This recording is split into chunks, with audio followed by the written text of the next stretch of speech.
Hey there, and welcome to Family Revenge. We're so glad you're here. Don't forget to like and subscribe so you can stay with us for every twist and turn. Let's jump right in. The smell of smoked brisket and hot dogs hung thick in the air. Kids were screaming by the pond, someone blasted classic rock from a Bluetooth speaker, and beer cans clinked every time someone walked past the cooler. It was the 4th of July cookout at my aunt and uncle's ranch just outside Tyler, Texas, and every single person here looked like they belonged. Except me. Uncle Dean stood up on the back porch with a plastic cup in his hand. His voice boomed over the music. Let's raise a toast to real family, to the ones who've kept this business going and the ones who'll lead us into the future. I paused mid-cut, brisket knife hovering over my plate. Dean motioned toward my cousins, Rick and Jesse, standing shoulder to shoulder in their matching embroidered garage shirts. Rick winked, and Jesse gave this smug little smile like she'd just won something. They're the next generation of Dean's off-road garage, he announced. Built by blood, powered by family. Everyone clapped. Even Carol gave a couple soft taps. I didn't. I just took another bite of brisket and chewed it like it didn't taste like sand in my mouth. Nobody looked at me. Dean sure as hell didn't mention me. And why would he? I was just the kid they took in after my parents died. I was 9. Dean and Carol already had 2 kids of their own. I was the extra mouth, the outsider. Rick raised his bottle toward me with this fake friendly smirk. You good over there, cousin? I nodded, smiled back. Just soaking it all in. Quick note, before listening, share which city or country you're watching from. My hand gripped the plastic fork so hard it almost snapped. What nobody at this dumb reunion knew, what none of them cared to learn, was that the reason Dean's off-road garage even had a future was because of me. My tuning software, my logistics platform, my back-end scheduling systems. They didn't just keep the business going, they saved it. Quietly, completely, and not one word about it. Carol sat down next to me and gently tapped my arm. You okay, hun? I nodded. Yeah, just hot. She gave me a look like she knew better but didn't push. Carol always treated me like one of her own, even if Dean never did. She was the only one who didn't make me feel like a damn charity case. Uncle Dean raised his cup one more time. To family? I took a sip of sweet tea, locked eyes with Rick, and smiled. To family?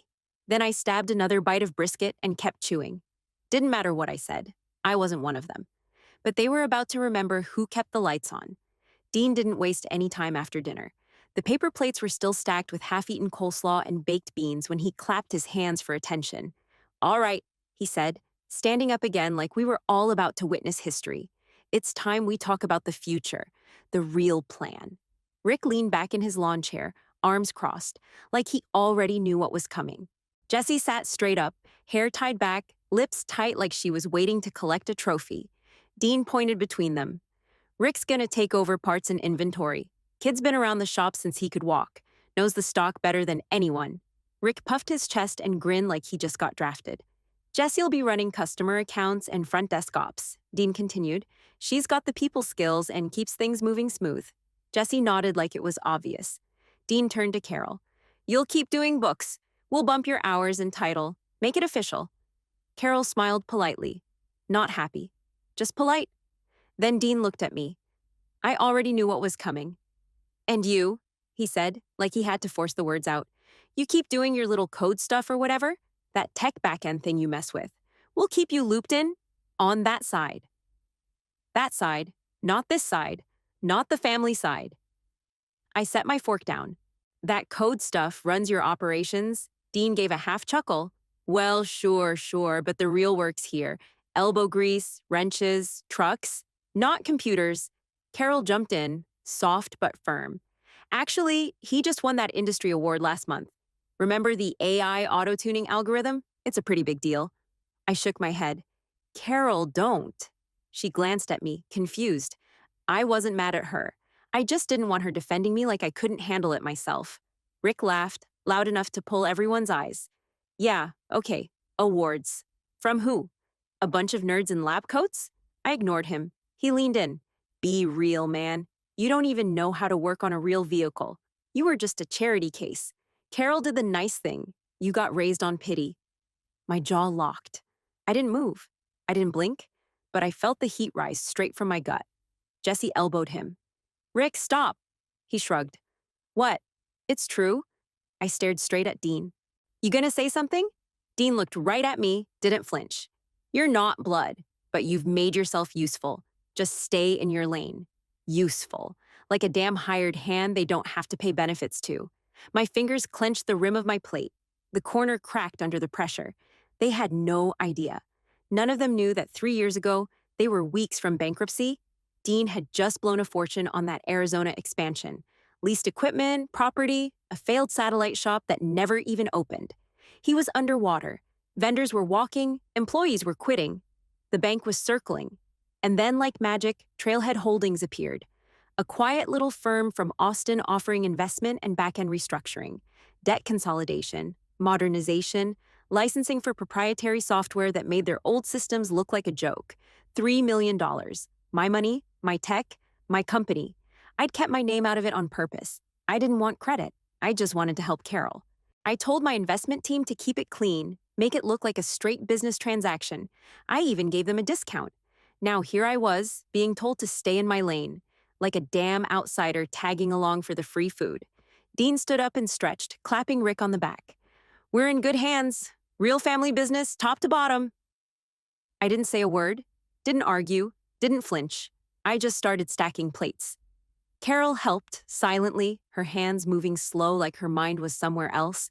Maybe she felt it too, that shift in the air, that something was cracking under the surface. Rick walked past and tossed his soda can toward the recycling bin. Thanks for the brisket, Carol. You always did make the best charity meals. I didn't look at him, just kept stacking. Kept my head down, for now. After Rick tossed his can and strutted off like he'd won something, I dropped the plates in the trash, wiped my hands, and walked out toward the fence line. Nobody noticed. Nobody cared. The barn light flickered in the distance, while the fire pit crackled behind me. I stood there for a while, listening to Jessie talk about social media campaigns like she invented marketing. Dean kept interrupting her with old stories from the 80s, and Rick went off about hiring some buddy of his to manage the floor. None of them had a damn clue how any of it actually worked. 3 years ago, Dean came to Carol in a panic. That Arizona expansion had bled him dry. He was maxed out, 2 months behind on payroll, and dodging vendor calls. Carol didn't tell me at first. I found out when I came to visit and saw the stack of past due invoices sitting half hidden under her casserole dish. I made one call. Trailhead Ventures was mine. I'd built my software from scratch, high-performance tuning programs for race teams, AI-based diagnostics that shaved seconds off lap times. Sold the company at 28. Built Trailhead from the payout. We'd funded over a dozen auto-performance shops, speed labs, and back-end tech systems. Quietly, strategically. Dean's off-road garage was just another asset, on paper. Through Trailhead, I pushed $3 million into his operation. Set up infrastructure, inventory syncing, live scheduling systems, diagnostic dashboards, CRM tools. The website that actually worked? Mine. The supplier pipeline that cut their wait times in half? Mine. Even the garage's iPads and the damn cloud-based service software? Also mine, but Dean never asked where the help came from. Too proud or too stupid? Probably both. I kept it clean, legal, separated. Never told Carol either, not directly. She just thought Dean got lucky with a quiet partner. Rick spent that summer blowing cash on bar tabs and truck mods. Jessie interned at some beauty brand in Dallas and didn't touch a wrench for 18 months. Dean played golf and walked around like he invented grit and horsepower. I sat in on their weekly calls back then, watching them throw around ideas for Phase 2 and regional growth. They acted like they were self-made, like some angel had blessed them with tech and money, and they just deserved it. Now here they were again. Same talk, same dumb optimism. Rick said they should buy out the guy 2 towns over. Jessie wanted to build a podcast studio in the back garage to boost engagement. Dean said they needed a full-time branding consultant. I stood up from the picnic table and grabbed my keys. Carol looked over. You leaving already? I nodded. Gotta drive ahead. She looked disappointed but didn't argue. Be safe, okay? Always. I didn't say goodbye to Dean, Rick, or Jessie. They were too busy sketching out big plans on napkins and pretending they were building something real. By the time I hit the road, the sky was turning that deep, dark purple, and the air smelled like dry grass and cheap beer. I cranked the AC, put on some old metal, and let the tires eat the highway. That garage they're so proud of. Every bolt of it runs on my code. Every decision they make filters through my systems. Every customer they serve touches something I built, and they think I should stick to my little code stuff. Let them talk. Let them dream. They had no idea how close they were to losing it all again. By the time I pulled into my shop back in Austin, it was just past midnight. The building sat dark except for the blue glow leaking out from the server room upstairs. Even with the lights off, the place looked alive, quiet, humming, precise. I didn't go inside right away. Just sat in the parking lot with the engine running, thinking about Rick's smirk and Dean's smug voice talking about real work. My stomach clenched, not from anger anymore, but from clarity. They didn't need me? Fine. I pulled out my phone and dialed Sarah. She answered on the second ring. Everything okay? Yeah, I said. Time to shut it down. There was a pause. Dean's? Full pull, I said. I want all capital withdrawn from Dean's off-road garage. Liquidate the note, end the service agreements, kill the back end, revoke software licenses, everything. She exhaled, slow. You sure? Dead sure. Start the timers tonight. Make it quiet but move fast. She was silent again. This'll collapse them. You know that. I'm counting on it.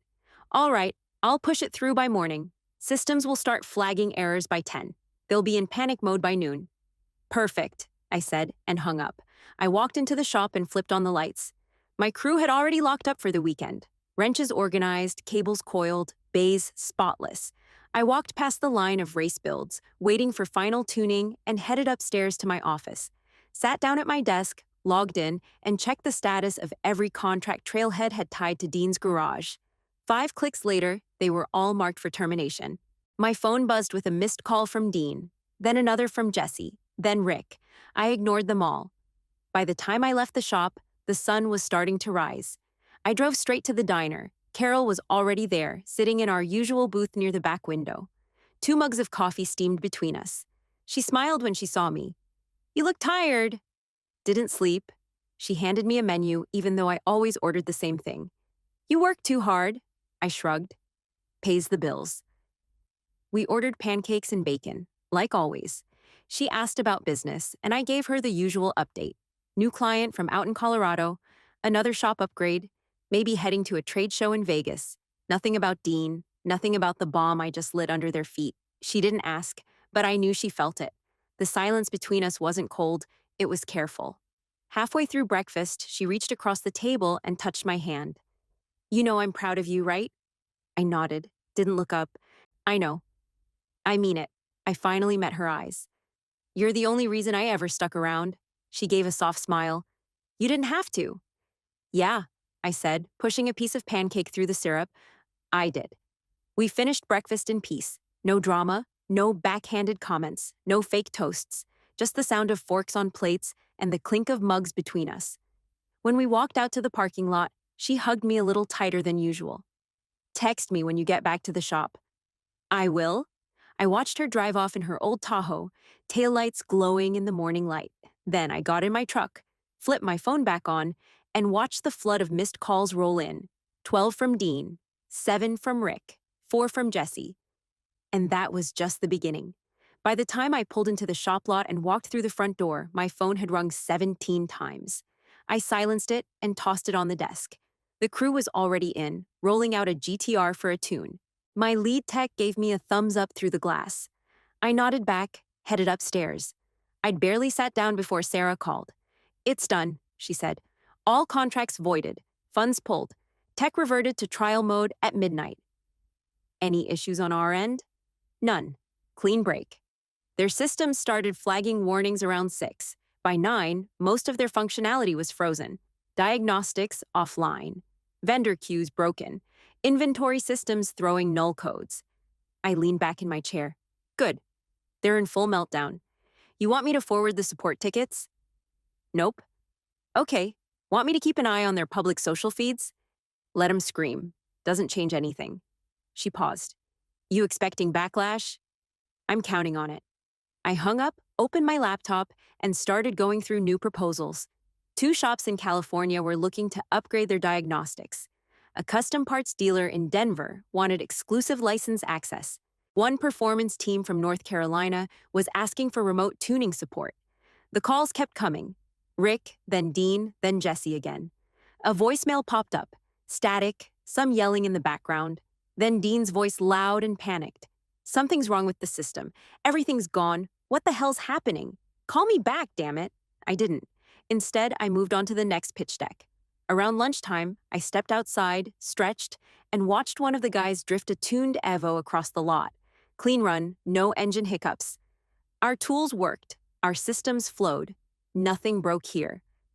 I took a slow sip of iced coffee and finally looked at my phone again. 5 new voicemails. One from Carol. I played hers. Hey, it's me. Listen, he's saying something about a partner pulling out, systems crashing. He mentioned millions, and I don't know what's going on, but the whole shop's in chaos. Can you please just call me? I need to know if you're involved. She didn't yell. She didn't accuse. She just sounded worried, genuinely confused. I didn't lie. I just didn't call her back. About 20 minutes later, my phone rang again. Carol. I answered that one. Hey, I said. Oh, thank God, she breathed. Can you please just tell me what's happening? Dean's losing his mind. Jesse said nothing's working. Their client data's locked. Their phones are going nuts. They can't even print invoices. I kept my tone flat. Sounds rough. Don't do that, she said. Please, just tell me if you had something to do with it. I didn't speak. You did, didn't you? She said, her voice cracking. Dean said someone pulled $3 million and shut down everything. Was that you? Still silent. She lowered her voice. Why? I let out a breath. You already know why. She didn't argue. Just call him, she said after a pause. Please, he's not okay. He needs to hear from you. He won't say it, but he knows he messed up. I'll think about it. There was a long silence on the other end. I could hear her breathing. Okay, she finally said. I'll tell him that. Thanks for calling, Carol. You're still coming Sunday? I wouldn't miss it. She hung up. I slipped the phone into my desk drawer, locked it, and turned back to my screen. Another proposal had just come in. I was under the hood of a Corvette when one of my guys leaned in through the side door. Hey, there's an older guy out front asking for you. Says his name's Dean. I wiped my hands on a rag and stood up. Where is he? Didn't come through the front. He's at the bay door. I walked out past the lifts, through the service entrance, and there he was. Dean, standing in the morning sun, looking like hell. Wrinkled shirt, eyes bloodshot, his hair all over the place. The man hadn't shaved, hadn't slept, and for once, he wasn't puffed up like he owned the world. Just a tired old man who'd run out of bluff. He didn't say anything at first, just looked past me, eyes scanning the shop, clean floors, tuned machines, polished bays, a full team moving with purpose. He'd never been here before, never bothered. You built all this? He asked. Yeah. He nodded slowly, jaw tight. Looks like you're doing all right. I didn't respond, just waited. He ran a hand through his hair. I don't even know where to start. The shop's falling apart. The systems, everything just froze up. Scheduling's gone, invoices are screwed, inventory's stuck. No one can work. Customers are walking. I gave a small shrug. That sucks. I don't know who the hell this investor was, but they yanked everything. We were supposed to be stable. We had plans. I raised an eyebrow. Plans like the podcast studio? His eyes flicked up. I watched the realization crawl behind them. I'm not asking for sympathy, he said, voice cracking. I need help, a contact, a bridge.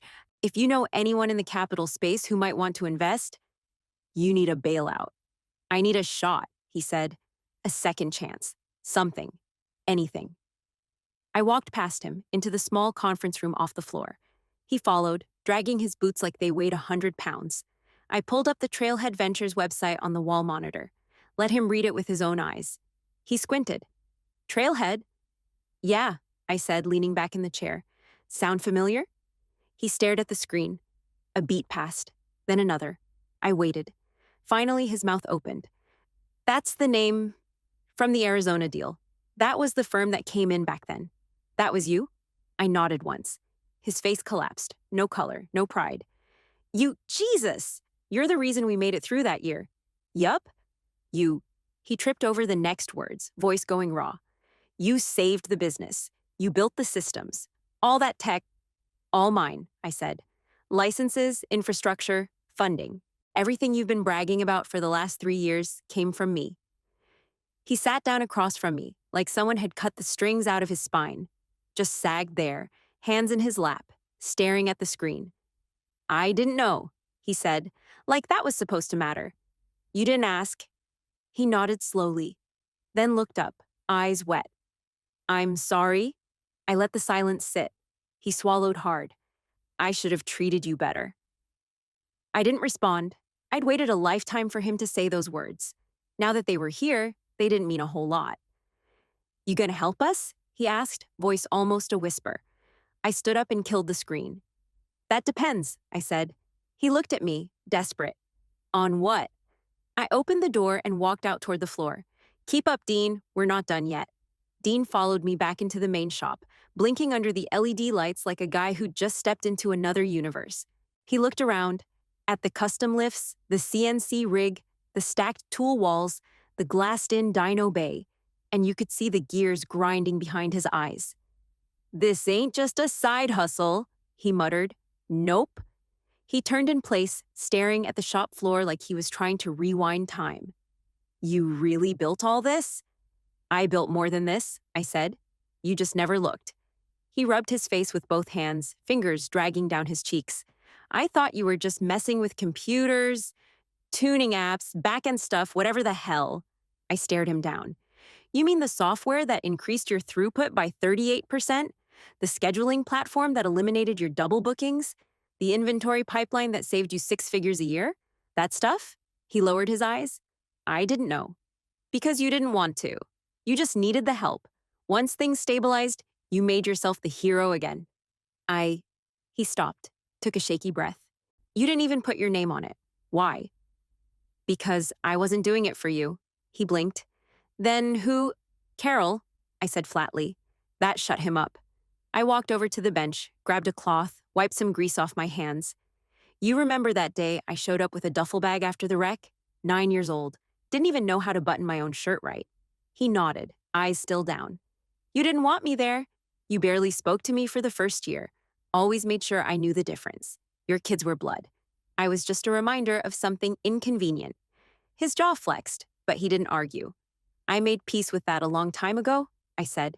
But Carol, she never treated me different, not once. So when your business was burning and she was worried sick, I fixed it. Quietly. No credit, no strings. He looked like he wanted to crawl under the floor. I saved your garage, I said. You made money off me. You told everyone you modernized that you had vision. I sat back and let it happen. And in return, you made a toast about real family. Dean choked up. I was wrong. Too late for that. He stepped closer. Let me make it right. We can work something out. Hell, we can cut you in properly. Ownership, official partnership. I stared at him. Family business means blood, remember? He flinched. Isn't that what you said? In front of everyone? I was being stupid. I didn't think it through. You didn't want to think. You wanted to win. He took a deep breath, tried again. Look, if you don't help us, Rick, Jesse, the employees, they're all gonna get crushed. Not my fault. You're gonna let everything go under? I looked him straight in the eye. That's the plan. His mouth fell open. What? I'm gonna let it die. Every account, every vendor, every process, let it hit bottom. He shook his head. You don't mean that. I'll buy the assets at auction, I said. Name, inventory, property, all of it. Then I'll rebuild it, my way. No handouts, no dead weight. He swallowed hard. You're talking about wiping out my legacy. I stepped forward. You're damn right I am, because it was never yours to begin with. He looked like he'd been hit with a wrench. I let the silence hang there. Let him feel it. Then I walked away. I didn't get far before Dean's voice cracked behind me. Wait, just wait. I turned. He looked like he was barely holding himself upright. You want to kill the shop? He said, like he still couldn't believe it. I want it rebuilt right. He stepped forward. Then give me a shot. Tell me what it'd take.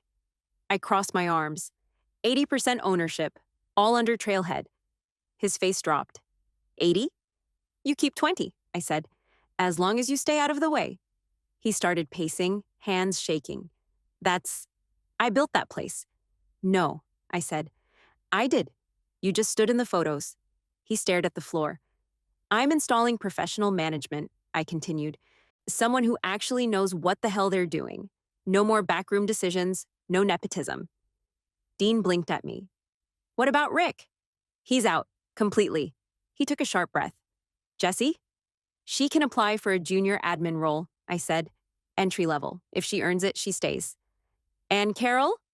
She'll be offered a full-time salaried position at market rate. Title depends on what she wants to do. Dean looked sick. And you? I said, stepping in closer. You can come back as shop foreman. You clock in like everyone else. You take orders. You pull your weight. His mouth opened, then closed. He looked like a man who just got handed his own obituary. I'm not doing this for revenge, I said. But if you want a future, this is how it works now. Clean slate. Real structure. He ran a hand over his face. You're gutting me. No, I said. I'm giving you one last shot to not lose everything. He didn't argue. I stepped toward the bay door. But there's one condition. He looked up.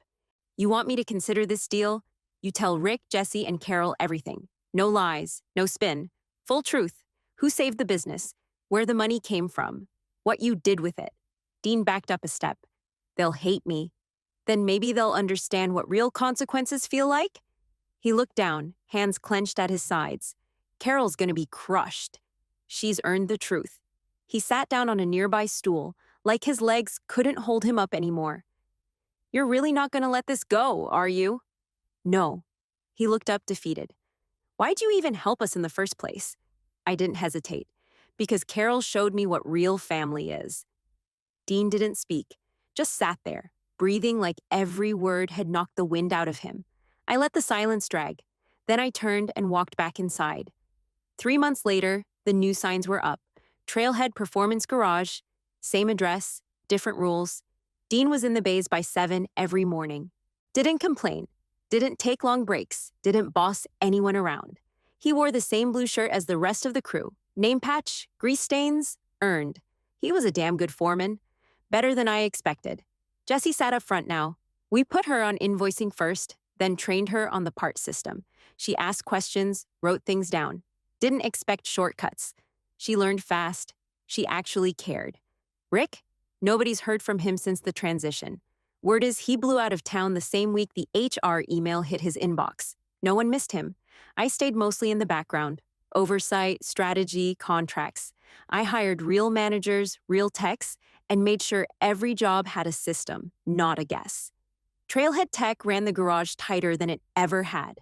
One afternoon, I walked past Dean while he was coaching a junior tech through a differential teardown. The guy had grease on his forearms, sweat on his brow, but a small grin on his face. He looked up and saw me watching. Shop's got potential, he said.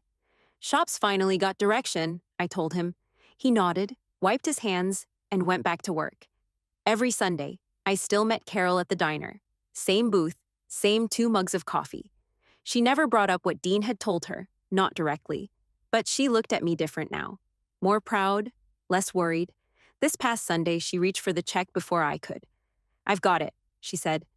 Carol, she cut me off with a smile. You got the shop. Let me have breakfast. I let her. When we stepped out into the lot, she hugged me like always, but held on just a little longer. I'm glad you stayed, she said. Me too. Sometimes when I'm locking up the shop late at night, I think about that 4th of July cookout, how they stood on that porch and raised a toast without me. Like I was just some extra seat at the table, now I own the table. But more than that, I've got the one thing I never thought I'd have, a real family, and this time they see me.